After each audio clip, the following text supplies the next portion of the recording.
it's Dr. Joe DeMarco, chiropractor and owner of OcraMed Health. You know, it's springtime, and this is the time of year people start getting outside to exercise. They start walking more, they start running more, and that's awesome.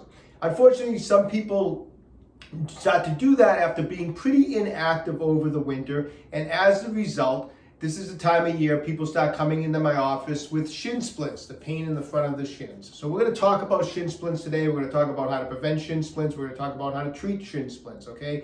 Hey, before we do, take a moment right now. I'm really excited about two brand new products that I have on my website, www.ocramedhealth.com. Check out the Bodyweight PRO. It's a new device I developed to help take your body weight training to the next level, whether you're a beginner, intermediate, or advanced bodyweight athlete.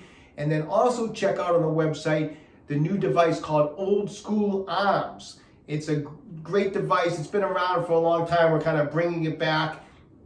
It's just a device to help really blast those biceps, okay? We call it Old School Arms. Check that out on the website also, okay? Hey, I'd appreciate it before we get started with today's material today, if you could take a moment, subscribe to my channel, OcraMed Health on YouTube, click that little bell notification. It notifies you every time I upload a new video, and at the end of today's video, if you find the information helpful, I'd appreciate a thumbs up. So there's a couple different types of shin splints. Sometimes people get shin splints on the inside of the shin area. We're not talking about that today. We're focusing in on kind of the more common type of shin splints, kind of on the outside of the shin, okay? And that, when we're talking about these type of shin splints, they go along the outside of the shin here. We're dealing with a muscle known as the tibialis anterior. Now, a couple things. One, when we're talking about the shin is the larger of the two lower bones of your leg, known as the tibia. And the tibialis anterior starts in the upper part of the tibia and comes all the way down this area of the shin. And then as it comes to the bottom, it actually crosses over the foot to the inside or medial side of the foot and attaches in that area. And so because of the anatomy, the way it comes down and crosses over, the primary function of the tibialis anterior is to bring the foot up in this position, but also because of the anatomy, it actually inverts the foot like that. Now, why do we run into problems when we start going out walking and running and the tibialis anterior gets irritated, which is commonly known as shin splints? Why does that happen? Well, you have to remember, if you've been relatively inactive, usually that tibialis anterior over the winter time as you're inactive is probably getting tight because it's not being stretched, and it's weak because it hasn't been getting exercise.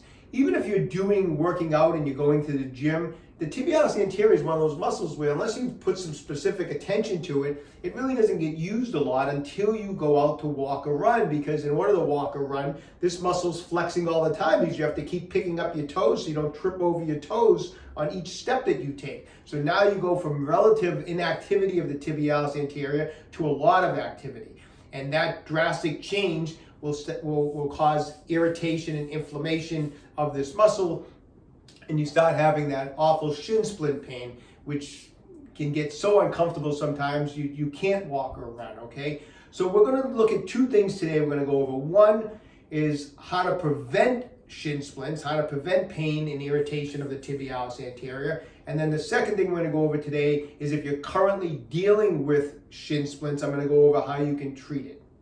So as the springtime rolls around, the best thing to do, of course, is to avoid shin splints altogether. Now, how do we do that? Well, here's the advice I give my patients, is when the spring is coming, and you know you're going to be getting out shortly to start doing some walking, to start doing some running and all sorts of activities like that, hiking, is start to get the tibialis anterior, kind of prime it up, get it all primed and get it ready to go. This muscle probably over the winter hasn't been stretched, it hasn't been activated. So let's prime it so that it's ready for activity outside.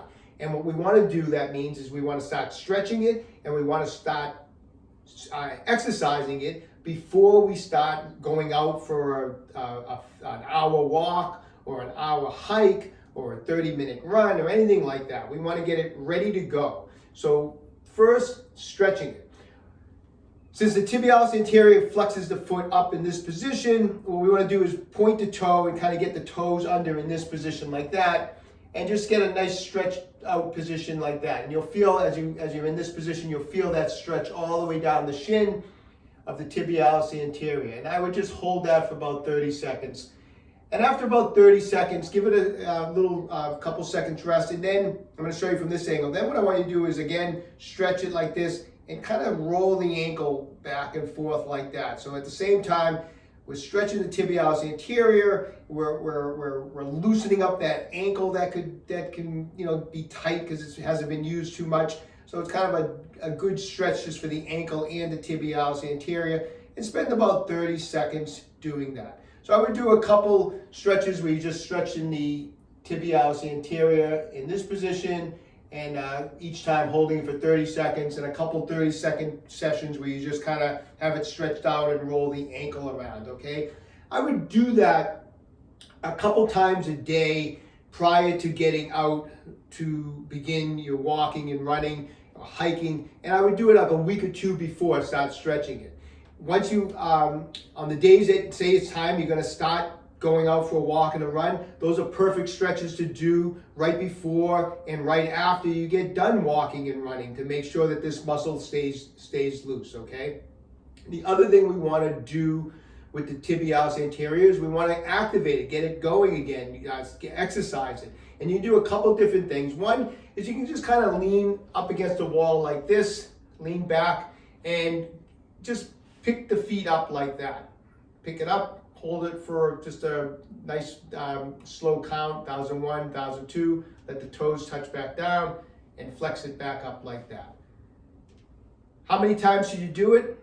I would actually do it until whatever it takes to start feeling a little bit of a slight burn in the front of the shins, in the shins here, in the tibialis anterior. And once you hit that burning sensation, maybe try to get another 5 repetitions. So if I can do about 15 of them, and at about the number 15, it starts to feel like that muscle is really activating. I'll do 5 more till I get to 20, just like that. And I'll do 3 sets of how many whatever repetitions that I have to do. Now, once you feel like you're getting a little stronger, if you step out from the wall a little bit further, it makes it a little more difficult. So if you can just start standing up straight and activate the muscle by just doing it standing up straight. Then you can do it by leaning on the wall. Then you can do it by leaning and putting the feet out even further in front. So you can have some progressions here to start strengthening the tibialis anterior. The other thing you can do, because as we mentioned, the tibialis anterior doesn't just pick up the foot, it actually picks it up. It also inverts the foot in this position. So this would be eversion, inversion, okay? What you can do is just standing like this, just kind of get on the outside of your foot and exercise it like that. Once again, how many times should we do it? I would do it until you feel that fatigue set in, and then do an extra 5 repetitions past that, and do 3 sets like that. So these can be done on a daily basis to help activate and strengthen the muscle prior to your activity outside. Once you're on a regular activity outside, you're running and walking and hiking on a regular basis, whatever you enjoy doing, then you can maybe use those exercises a couple times a week just to keep them strong, just to keep them activated in between your runs and your walks, okay? So those are the things you can do to prevent shin splints. Now I'm going to show you some techniques you can do to help treat your shin splints if you're currently dealing with them. Okay, so maybe you jumped into the running and the hiking and the walking too quickly, and you're feeling that shin splint pain. You have tenderness along the shin here. If you press into it, it can be pretty uncomfortable, pretty tender. Maybe even as you press into it, you can feel some knotting in there in the muscle where there's been some real restriction build up in there. Well, the sooner we can get working on it, the sooner we can get rid of it, okay? So we're gonna do some fascia release work in here, okay? So I'm gonna have you grab a massage ball. This is a spiky massage ball. It's called a Tai Chi Max ball from OcraMed Health. These spiky massage balls are a great way to get into the tissue, get in there deep and loosen up and break up any restriction in the tissue here, okay? So keep in mind, the tibialis anterior is a long, flat muscle. It's pretty thin, so it's good because that means we can get into the tissue easily. If you're dealing with muscles like the glutes that are really thick, it's a little more work, a little tougher to do fascia release work. Tibialis anterior is a nice, long, flat muscle, so it's easy to get to and it's easy to work on. Now the fibers are running this way, so I'm going to start off by doing some cross friction massage. I'm going to start up at the top of the muscle, and I'm going to go in this direction with firm pressure. I'm putting firm pressure on the ball. Just go to your pain level. If it's super, super tender, you'll have to go lighter for now. But use as much pressure as you can, and just slowly go back and forth and slowly work your way down the shin, just like that. I'm going to go all the way down to the bottom. When I get down towards the bottom, I'm going to stop my way back up like this. I want you to spend about 60 to 90 seconds of doing some cross friction massage on the tibialis anterior. Now, as you're going up and down the tibialis anterior, maybe I get to this point here and I can feel a pretty good knot. You can feel the knot, might be a little extra tender. Spend an extra 30 seconds right on the tender spot, like on the knotted spot. Spend an extra 30 seconds. So really target that one spot, okay? So after a couple minutes of doing that type of work, you should have a lot of blood flowing through the tissue. You're probably feeling a little bit better just from doing some cross friction massage. Next, we're going to add in what we call a pin and stretch technique. Where a pin and stretch technique is where we're going to pin the tissue and then stretch it. And by pinning and stretching, it helps pull apart any restriction, any adhesion that might be in that area. And to do the tibialis anterior, to do a pin and stretch technique, is quite easy. Basically, just have the foot flexed up. In this position, the muscle fibers are shortened. So they're in a shortened position. Now you're going to take the ball. Let's start up in this area, the top part of the muscle. I'm going to take my fingers. I'm going to push the ball into the muscle, and I'm going to pull it back. So I'm pushing down and pulling back, and that's how I'm going to trap the tissue. From this position, I'm going to straighten out the toes like this. I'm going to point my toes as far as I can. So I'm basically pushing in, pulling up, trapping the tissue. Now I'm going from a shortened position of the tissue by having the foot flexed up. I'm going from a shortened position when as I point my toe, I'm elongating the muscle fibers. And so by pinning and stretching, we're going to help pull everything apart that's tight.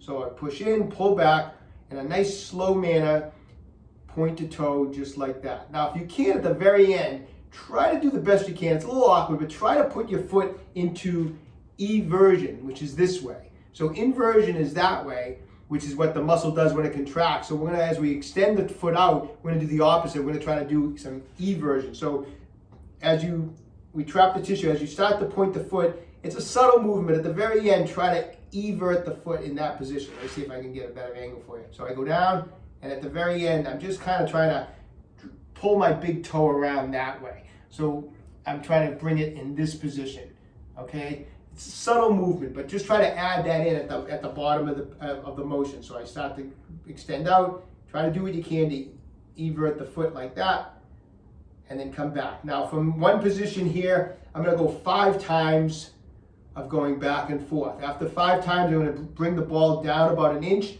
push in, pull back. Now I'm gonna do a different area. Again, from this position, point to toe, try to evert the foot the best you can. Just like that. I'm gonna go 5 times.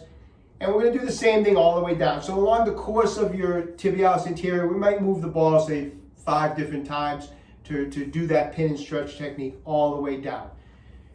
How often should you do that? I would do it once a day. If you really get in and you start working deeper on it, and you're sore the next day from working on it, then skip a day. But you can do it on a daily basis. While you're working on it, you can be incorporating a little moist heat on the tissue also during the course of the day.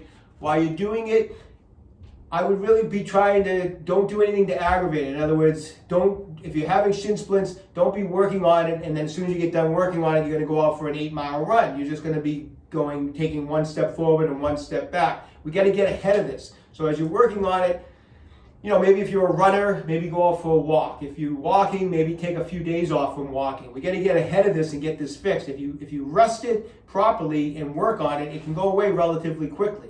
But if you're going to keep aggravating it as you work on it, it just makes the whole process take longer. Okay. But that's how we're going to do it. Along with the fast release work, you should be doing the stretches and the exercises that I showed you a little earlier in the video. So that should be getting incorporated into as part of your treatment program if you're having shin splints, okay? So anyways, give those techniques a try. I hope you find that information helpful. Get working on it, whether you're trying to either prevent shin splints or you're currently treating shin splints. Give those techniques a try. Leave me a comment in the comment section down below. I'd love to know how you're making out with those techniques, okay? Best of luck to everybody, and don't forget, stay young and train hard. Hey, if you haven't done so already, take a moment, visit my website, www.OcraMedHealth.com. We have those Tai Chi Max balls are in stock, so if you're interested in those massage balls that we use in today's video, we have them in stock. We have other faster release products in stock, and don't forget to check out the Bodyweight PRO and Old School Arms. If you haven't done so already, take a moment right now, subscribe to my channel, OcraMed Health on YouTube. Questions about exercises or injuries, just leave me a comment in the comment section down below. I do the best I can to get back to everybody. And don't forget, OcraMed Health is here to keep you fit forever.